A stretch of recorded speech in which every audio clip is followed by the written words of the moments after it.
தண்ணீர் டிவி பார்வையாளர்களுக்கு வணக்கம்.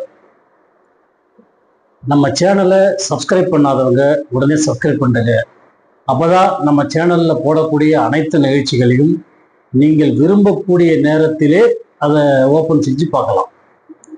அதனால சப்ஸ்கிரைப் பண்ணாதவங்க உடனே சப்ஸ்கிரைப் பண்ணுங்க. இந்த நிகழ்ச்சியை பாருங்க, பார்த்துட்டு லைக் பண்ணுங்க, உங்க நண்பர்களுக்கு ஷேர் பண்ணுங்க, நிகழ்ச்சியை பற்றி கமெண்ட் பண்ணுங்க. உங்களுடைய ஆதரவு முக்கியமாக தேவை. அதனால இந்த நிகழ்ச்சியை பார்த்துட்டு மீண்டும் சொல்கிறேன், லைக் பண்ணுங்க, ஷேர் பண்ணுங்க, கமெண்ட் பண்ணுங்க, முக்கியமா சப்ஸ்கிரைப் பண்ணுங்க. இப்ப நாம நிகழ்ச்சிக்கு போகலாம். நிகழ்ச்சிக்கு இந்த நிகழ்ச்சியில ஒரு விஷயத்த சொல்ல போறோம். என்னன்னாக்கா, நம்ம எந்த வேலையை ஒன்றாலும் செய்யலாம். ஆனால் அந்த வேலையில குறைய சொல்றதுக்குன்னே நிறைய பேர் இருப்பாங்க. அடுத்தவங்க சொல்றத கேட்டு நம்ம வேலையை நம்ம செய்யணும்னு நினைச்சோம்னா கண்டிப்பா நம்மளால அந்த வேலையை செய்ய முடியாது. அதனாலதான் சொல்றேன், நாம என்ன நினைக்கிறோமோ, நமக்கு நம்முடைய வேலை சரியாக இருக்கும் என்று தீர்க்கமாக தெரிந்துவிட்டால் அந்த வேலையை நம்ம கரெக்டா செஞ்சிடணும். அதை விட்டு அடுத்தவங்க சொல்றாங்க, ஐயோ இது தப்பா இருக்குது, இது இப்படி சொல்றாங்களே அப்படி சொல்றாங்களே அப்படின்லாம் யோசிச்சோம்னாக்கா நாம நினைக்கிற காரியத்தை நம்மால் செய்து முடிக்க முடியாது. அதனாலதான் நம்ம மனசு என்ன சொல்லுதோ, நம்ம எண்ணம் எதை உருவாக்குகிறதோ அதை சரியாக செய்து விட வேண்டும். இதுக்கு குட்டியா ஒரு சின்ன ஒரு விஷயத்த சொல்றேன், அதை வச்சு நீங்க புரிஞ்சுக்குவீங்க. ஒரு 6 வயசு பையனும் அவங்க அப்பாவும் ஒரு கழுதைய கூட்டிக்கிட்டு அப்படி போயிட்டு இருக்காங்க ரோட்ல. நல்லா கவனிங்க, 6 வயசு பையன் அவனுடைய அப்பா 2 பேரும் ஒரு கழுதையை கூட்டிக்கிட்டு அப்படி போயிட்டு இருக்கிறாங்க. போகும்போது எதிர்த்தா மாதிரி ஒருத்தர் வர்றார். அவர் வரவர் என்ன சொல்றாரு, அவர் வாகனத்துல வர்றார். அவர் வரவர் என்ன சொல்றாரு, ஏன்பா கழுதைதான் சுமக்கிறதாச்சே, அதையே சும்மாவே கூட்டிட்டு போறீங்க, அது மேல யாராவது ஒருத்தர் உட்காந்துட்டு போலாம்ல அப்படின்னு சொல்றாரு. இவங்களுக்கு அது சரின்னு படுது. பட்ட உடனே என்ன பண்றாரு, அப்பா பையனை கூப்பிட்டு கழுதை மேல உட்கார வச்சிடறாங்க. உட்கார வச்சுட்டு 2 பேரும் அப்படியே நடந்து போறாங்க. போயிட்டு இருக்கும்போது ஏத்த மாதிரி இன்னொருத்தர் வருவார்.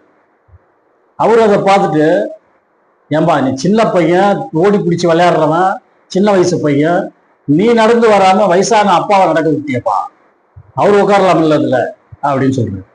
இதை கேட்ட உடனே அந்த பையன் என்ன பண்றான், கரெக்ட் தான் அப்படின்னு சொல்லிட்டாப்பா, நீ உட்காருப்பா நான் நடந்து வரேன். அவரும் சரின்னு சொல்லிட்டு அப்பா கழுது மேலே ஏறி உட்காந்துட்டாரு. பையன் கீழே நடக்க ஆரம்பிச்சிட்டான். கொஞ்ச தூரம் போன உடனே அடுத்து இன்னொருத்தர் வர்றாரு.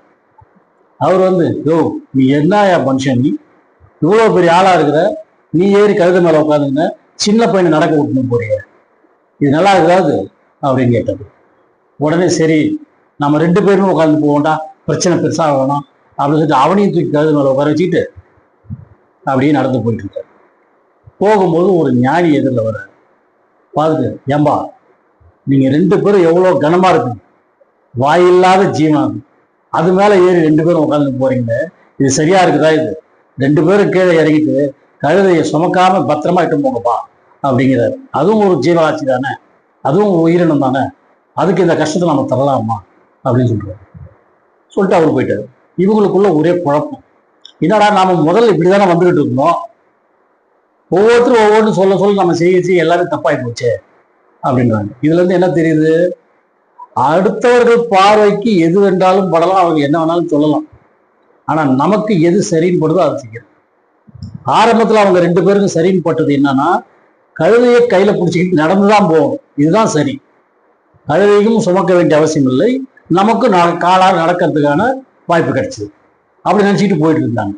இவங்க இடையில வந்தவங்களாம் சொன்னதை கேட்க இவங்க மாத்தி செஞ்சு அவங்களுடைய பயணத்திலேயே பலவிதமான குழப்பங்களை உருவாக்கி கொண்டார்கள். அப்ப நம்முடைய வாழ்க்கையில நம்ம எவ்வளவு பெரிய லட்சியத்தோட போய் கொண்டிருக்கிறோம். அப்ப அந்த லட்சியம் நிறைவேறணும்னாக்கா நம்ம எத்தனை தடைகளை சந்திக்க வேண்டியிருக்கும் பாருங்க. அந்த தடைகளை எல்லாம் தாண்டி நாம் நினைத்த லட்சியத்தை அடைய வேண்டும் என்றால் நாம் என்ன நினைக்கின்றோமோ, நம் மனசாட்சி என்ன சொல்கின்றதோ அதன்படி செயல்பட்டோமே ஆனால் நாம் எடுக்கும் காரியம் வெற்றிகரமாக முடியும். நாம் தொடும் லட்சிய பயணம் வெற்றிகரமாக தொடரும். அதனால எல்லாருக்குமே ஒன்று சொல்றேன், முழுக்க முழுக்க நீங்க உங்களுடைய சிந்தனையின் மூலமாகவே அனைத்து செயல்களையும் செயல்படுத்துங்கள். அடுத்தவர் சொல்கிறார் என்பதற்காக உங்களை நீங்கள் மாற்றிக்கொள்ளாதீர்கள்.